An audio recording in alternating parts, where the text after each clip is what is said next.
The Coonhound Collective podcast is brought to you by CZ Welding and Custom Dog Boxes. Dog boxes built by hunters for hunters. Check these guys out today. This is your host, Jason Snellgrove, and I will be your guide as we journey down the road to pleasure hunt or hitting the long trail to those great comp hunts. This is the Coonhound Collective podcast.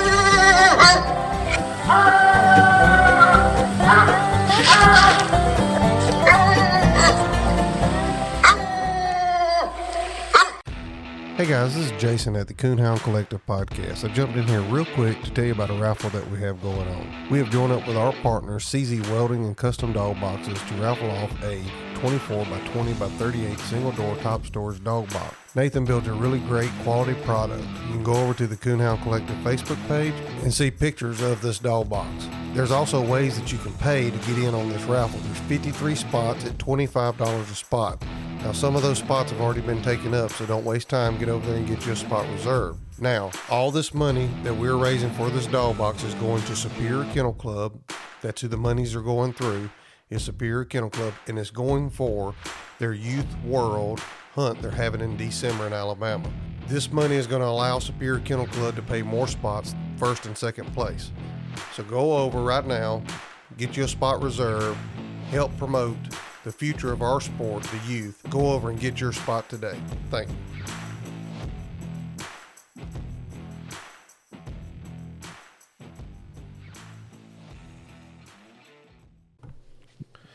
Welcome to the Coonhound Collective podcast today. Today is going to be a take two. I have Braxton Wheels with me, and me and Braxton actually sat down and recorded this podcast. It was probably a couple of months ago now, huh, Braxton? Shit, probably 3 or 4 months ago, pretty close to it. Yeah. Back in, before beginning the summer. Yeah, and we had I was still learning my equipment and had some technical difficulties with my SD card and thought it was recording and got home and there was nothing on the card. So we're going to go at this again and which is good. You've made some rounds on some different hunts now, and so we got a little more to talk about than what we did. But let's first start off, Braxton. Just tell us a little bit about yourself and kind of where you're from. I am 13 years old, and I am from Wyandotte, Oklahoma. Okay, and coming from that area over there, I'm sure you get your share of hunting with Brandon and Tyler Compton, Lane Denny, Cheyenne, and all them guys. So you're right there in the mix of them. Oh yeah, about every hunt you go to. Yeah, well, that's probably a good thing on your part to probably produce a good handler. You get to see it all. Oh yeah, they teach you some things, that's for sure. Yeah. So before we get into some of the stuff, how did you get involved in coon hunting? Did you just get involved with it from your parent or somebody that was around you? How'd you get involved? Well, it started about 5 years ago. My mom and dad got married. My dad's always coon hunted. He took me one night, and I was kind of hooked from then. But before that, my dad hunted about every night, and I was wondering why he just missed sleep to go chase dogs at night. Then I went, and I had a little different state of mind after that. I've been hooked ever since. Yeah, well, and I know you're definitely a good handler, hard hunter. I mean, you've drawn out several times together. We even drawn out here recently at the zones in Palmyra, Missouri, together, and so I'm still haven't quite got over the hump of winning the cast when you're there. You either beat me or somebody else wins. So I've still got to get you drawed out and get past that point. Yeah. So you won the Missouri State youth hunt this year. Won't you tell us a little bit about that? And you were involved with the Traders Inc. deal up there, and kind of how that thing went. Well, Friday night was the Trader Inc. hunt, and my dog Early Roundtree, the only dog in the cast. It was pouring down rain. You probably couldn't see 10 feet in front of you. And my dog, she don't hunt too good in rain. And I treated coon right out of the truck for 200. Then I went back twice and got scratched after that. So that was my hunt Friday night, and Saturday it was as nice as I'll get out. It's probably in the mid 70s, cool weather. It in the early round it sprinkled. We went probably 20 minutes from the club and to some rolling hills, and that's kind of my dog's hunting because that's my kind of hunting. I hunt at my house and all that, so she was just kind of felt just like at home. And we cut loose, and I get treed right-handed, and I got one, and the other bush tree after I tree. One dog was by itself. I had 175, and the other two dogs, they was together, so I'm leash locked. And I have a coon. The other boy that had 175 had a coon, and the two dogs that was together had a big den. And that was pretty much the early round. Then late round, in the final four of the youth state hunt, we cut loose. Chris Freiberger was judging us. It was a good cast. I ended up treeing two coon and a den, and I treed through the country to be able to get lucky and win the hunt, double up, win the Missouri State Youth Hunt. Yeah, that's definitely a great accomplishment there. And I failed to mention this, but prior to that, earlier in the year, you also got your dog qualified and went out to the TOC. Is that correct? Yes, sir. How did that go? And you know, we mentioned where you live over there, and a lot of people are familiar with that area, and there's some big time guys over there that travel and hunt and are successful. And of course, you know, Cheyenne, Ronnie Smith, and them, they're over there, and they just had Stogie win the PKC World, and you know, Tyler Compton lives over there, and you know, Jenna just won the UKC World. So how hunting around those guys prepare you to go out to a place like the TOC with all those dogs as a young person, get you prepared to go out there and hunt? Well, to be honest, when I got up there to Greencastle, I kind of felt just at home because, hey, I got a bunch of big name people, and I just looked at it as you're hunting with some of your buddies, and just pretty much took it as another $30 hunt at Seneca, Missouri. Just pretty much out there to have fun, win, lose, or draw. Yeah, and it was Queen that you took out there, right? Yes, sir. So tell us a little bit about Queen, how old she is, and kind of what she's alpha of, and how long you've had her and been hunting her.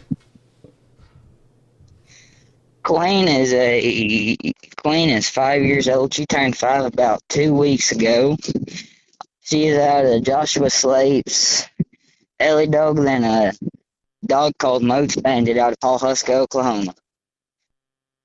Okay, and how long have you had Queen and been hunting her? I have probably had Queen 2.5, 3 years, somewhere around there. Yeah, and do you know how much money you won with her in PKC? I think this past week, I think we talked like 7,800, close to there, in lifetime earnings. Yeah. Well, hey, that's pretty good, especially, you know, you're 13 years old, so you're paying your way. It sounds like to me to go to some of these hunts. And what's some of the so we talked about the Missouri State Youth and the TOC, and you went out to the Youth Nationals this year. Is that right? I did go out to Youth Nationals. I didn't do no good, but the hunt I did do good was at the Youth World. I made the top 13 and made the semifinal. Got beat on Friday night. Yeah. Okay. Well, tell us about that going out. First, tell us about because this year was the first year for the Nationals. So, what was that experience like going out there? And then let's talk about the Youth World. For Youth Nationals, it being their first year, I really liked it. It being their first year, yeah, there's some more stuff you could work out, but that's everything when it's the first time having it. Good hunt, and good people, and it's pretty good hunting up there in Kentucky. And I went up there with some buddies, and I had a good time. Yeah, I know. You know, Chris and some of those guys, they really try hard to bring out the greatest they can in every hunt, and I know that was a big deal for them. So. I know it was a little bit hot, I think, if I remember right, but sounds like everybody had a good time. Yeah, it was blazing hot up there. I think every night, Coldest it was like lowest was probably 90s. 92, I think, was the coldest night out there. It's blazing hot up there. Yeah, that's pretty warm to turn a dog loose in for sure. So, is there anything between the nationals and the youth world that you hunted in other than some local hunts around? Not really. I won the Oklahoma State hunt, and that's really all I've won besides the youth world. I made the semifinals and getting in the quarterfinals of the adult world. Okay, well, let's talk about the youth world and that some of the cast leading up to getting you into that the semifinals there. Well, me and Trevendale, we went up there Thursday, and we drove up Thursday and got there. And early around, I treed the only coon that cast for 200 right out of the truck, and then I treated in, and buddy of mine, he treated den way through the country, and the other two dogs treated with him. We pulled off my den, and I was leash locked. Then late round, it was a good cast. I treated a coon right out of the truck, then a blue tick. Treed one probably 150 yards from me. Then I went and covered the blue dog, get lucky and treeing for a quarter. Then right before the hunt was up, a girl treed in way through the country. I could hear mine in there, but I didn't need 100 trees, so I treed for 75 and just to be safe. And we get in there and had a coon, and that was my hunt. Late round, and I was lucky to get in on the first night. Hey guys, this is Jason over at the Coonhound Collective podcast. Is your dog box starting to get wore? Maybe it's starting to get a little cracked like mine is. Maybe you've just been thinking about it's time to upgrade to a new box, but you've asked your buddies and you're just not real sure what direction to go in. Well, let me help you out here. Go check my friends out at CZ Welding and Fabrication, Custom Dog Boxes and Aluminum Products on Facebook. You can check out all their custom work they do there and their designs that they do. If you don't see something that you don't exactly like there, reach out to Nathan at 540-810-5439, 540-810-5439, or send him a message through the Facebook page. I bet he can fix you up. Don't wait till fall to get that new dog box. Go ahead, get that dog box now. Get you something looking good in the back of your truck that you can be proud of and that you can haul your dog around in comfort. Check my friends out at CZ Welding and Fabrication. You won't go wrong. Dog boxes built by hunters for hunters. Get yours today. CZ Welding and Fabrication. Yeah, so you had an opportunity to rest up for a few days then, and what was that? I guess it was Friday night. Is that was the next time you hunted? No, sir. It was Saturday. I went pleasure hunting Friday. Okay. Tell us about Saturday night, how that went. Saturday, dog strike for 100. I strike for 75. Then the other two dogs strike for 50 and a quarter. A dog trees in for 100. I tree in for 75. Then another guy trees in for 50. Then another guy trees in for a quarter. And the boy that treed in for a quarter is right-handed. We get in there. The dog that treed for 100 moved out of there. Then me and the boys on a slick tree for the boy that treed for 50 and me treeing for 75. And the boy was split right-handed that treed for a quarter, and he had a coon and we was slick, so we got minus. Then we recut, and that boy's dog that treed in for 100 got in there and treed a big den, and then I blew through the country. I'm holding a 100 strike. Mine didn't bark till the other boy pulled off his tree, so I'm holding a 100 strike, and I cut loose, and their dogs take off babbling. They end up getting treed, and right before their time was over, I ended up treeing for a quarter, and that turbo dog that won the youth world beat me and had another coon and pretty much throttled me. Yeah, well, at least you got beat, and he was treeing coons, and sounds like y'all had a pretty good cast and a pretty good hunt that night. Yeah, it was a fun cast, and you're some of my buddies, and that's the main thing, as long as you have fun. Yeah, that is the main thing. So the following week you go out to the big world. Is that right? Yes, sir. So how did that go? Did you hunt in the regional qualifiers, or did you just go to Salem? I hunted. We had the zones in one got, and I didn't do no good. And I was out there for both of them all week, and then the zones we had, I hunted in both. Okay. So how did you like the regional qualifier thing? I really liked it for like the people that's got to work and can't go up there till Friday. It makes it a lot easier on them, and you can just go up there for a weekend and double up one night. It makes it a lot easier. You can just go to Salem on Friday. I really liked it. Yeah. I think it was a good thing, and um, maybe it's something they'll keep going. I know Josh Michaelis had a lot to do with that. It sounds like so. Sounds like it'll work out for everybody. So you didn't do any good in the regional qualifiers. What happened? What night did you go out to Salem? Did you go Monday night? Yes, sir. We stayed out there just for the youth world. I was there from Thursday to all the way to that following Saturday. I was up there for I don't know, probably 10 or 11 days, and so Monday night my dog looked good, just caught a couple bad breaks, and then Tuesday night she just looked like absolute junk, and Wednesday night I caught a break, and earlier on we didn't tree no coon, and I treed two dens by myself and got lucky and won the cast. Then late Wednesday night, boy trees a coon but took 100 minus for babbling.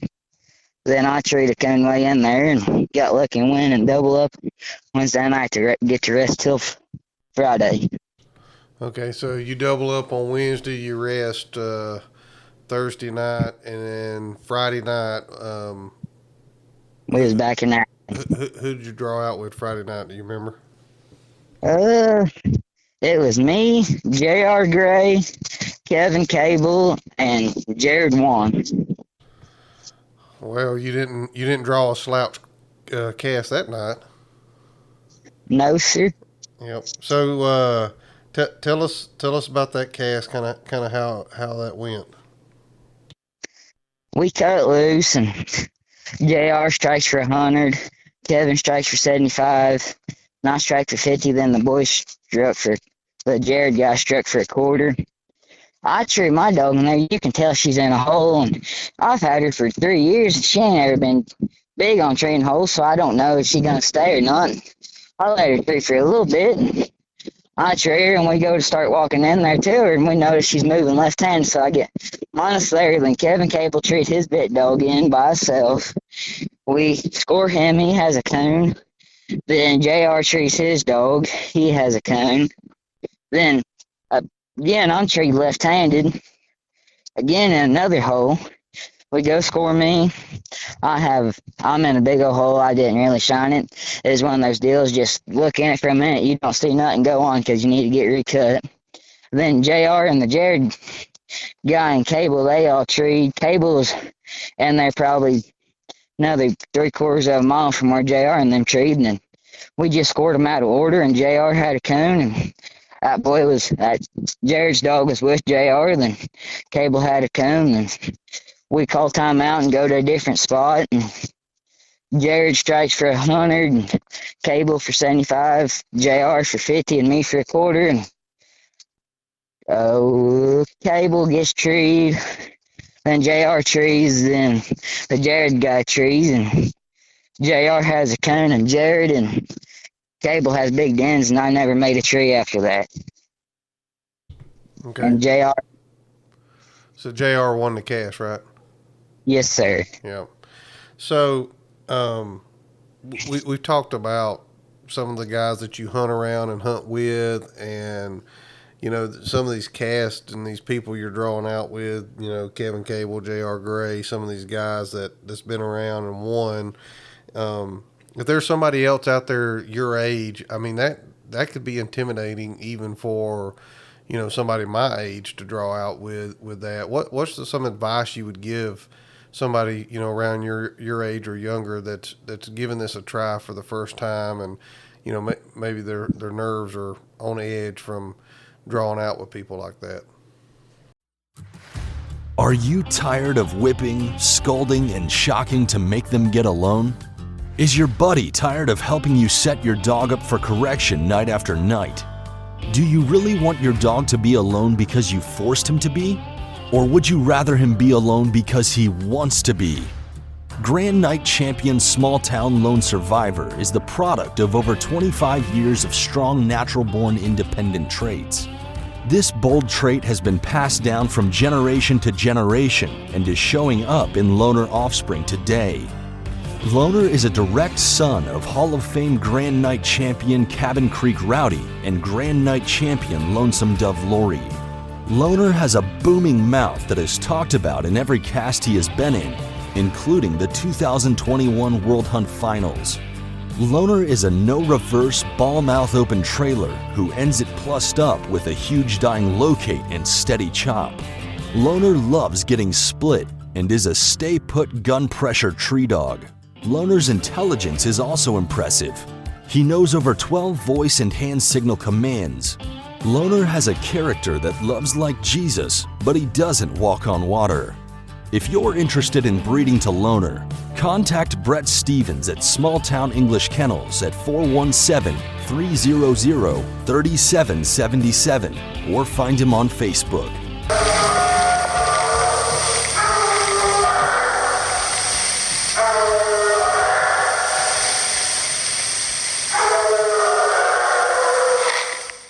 If you're interested in running a stud ad for your dog here on the Coonhound Collective podcast, reach out to us at thecoonhoundcollective@gmail.com. Send us a message through Facebook or Instagram, and we'll be glad to get with you to get you an ad built and get you pricing on all of our ads. I think the best thing to do is like go to like a local club hunt to you, or go to hunting. Normally you're drawing out with a bunch of your buddies, and just go out there and have a good time and hunt in a couple of those till you get warmed up. And that's pretty much how I did it.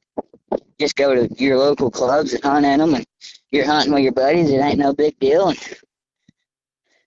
do that until you feel like you're ready and venture off somewhere. Yeah. So do you remember what the first venture off other than local hunts that you went to is or was? It was if I remember correct, it was actually the youth world.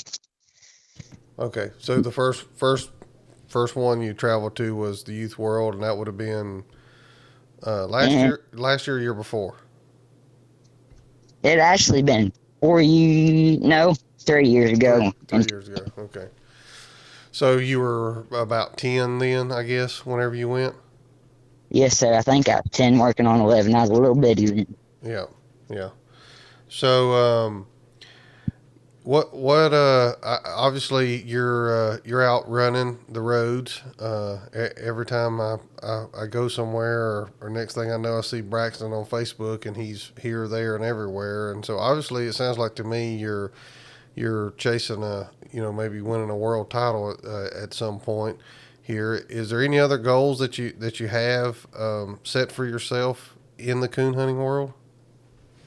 I would like to. My main goal is to win the truck hunt in PKC. Okay, so you got a ticket? Yes, sir. I got one in May of last year. Okay, so I guess it's on Queen. Yes, sir. Because you have reason why I say that, and I apologize because you have another dog that you hunt from time to time too, called Savannah. Is that right? Yeah, me and my dad, we did some trading, so that's mainly his dog now. I just kind of hunt her when I don't have a dog to hunt her. I hunt her up for him, or just pretty much he's good to me, and if I don't have a dog, he normally lets me hunt her. Yeah. Okay. So you and Queen going to go try to win you a pickup truck? Hoping so. Yeah. So do you have any advice for what you do to prepare before you leave the house to go to these big hunts for people your age? Like what are you doing, with your dog wise? Are you just going out and you're just pleasure hunting, or is there certain routines you go through right before you go? The main thing I do, I just pretty much, I like, before I'm going to a big hunt, I just like mainly hunting by myself, just me and the dog I'm taking to the hunt, and hunting 2 or 3 drops a night and just getting them exercised and getting them ready and doing our homework, and hopefully we have winning on our mind. Yeah, well, and that's what it takes. You got to get you and the dog prepared, and obviously you do that, and I know you got a good support group there with your dad and some of the guys that are over there around you, and that's what it takes to really help you and help you move along and get better at it. So did we miss anything that, as far as what you've won, or the hunts that you've been to? Because I think that was it. Did you haven't made it past the zones yet, have you, in the UKC? No, sir. Okay. So PKC World, Youth PKC World, TOC, and then I know you hunt quite a bit of PKC hunts locally here, because, like I said, I get to draw you quite a bit, and but you got anything else you can think of we need to add to this? The main thing is, I just like to thank all the people around me that lets me do what I love, and especially my parents for hauling me to all these hunts and always being there for me. Yeah. Well, like I said, that's important, and it don't matter if you're 13 or 45, 55. It takes people around you to help you be able to be successful at this, especially if you're going to hit the road and push up and down the road. You need that support group around you for sure, and I know just from being around you that you're a good kid, and the people you got around you are good people, and they think the world of you for sure. I wish you the best of luck here in the future, and I know I'll be seeing you at some hunts and up and down the road somewhere. And if you don't have anything else, I think we pretty much covered everything, and I was glad that we was able to get back connected together and get this done, even though it was over the telephone. Our other one was in person, and whatever happened, I don't know. But like I said, I got home, my SD card was empty, so this one is recording. I've been looking at the monitor the whole time we've been talking to make sure. So we'll get this one edited and get it out and share it with the people. Well, that'll work. Thanks for letting me be on the podcast. Yep, no problem, Braxton. You have a good evening, and go tree some coons for us. I'll try to. All right, buddy. We'll talk to you later. See ya. Yeah.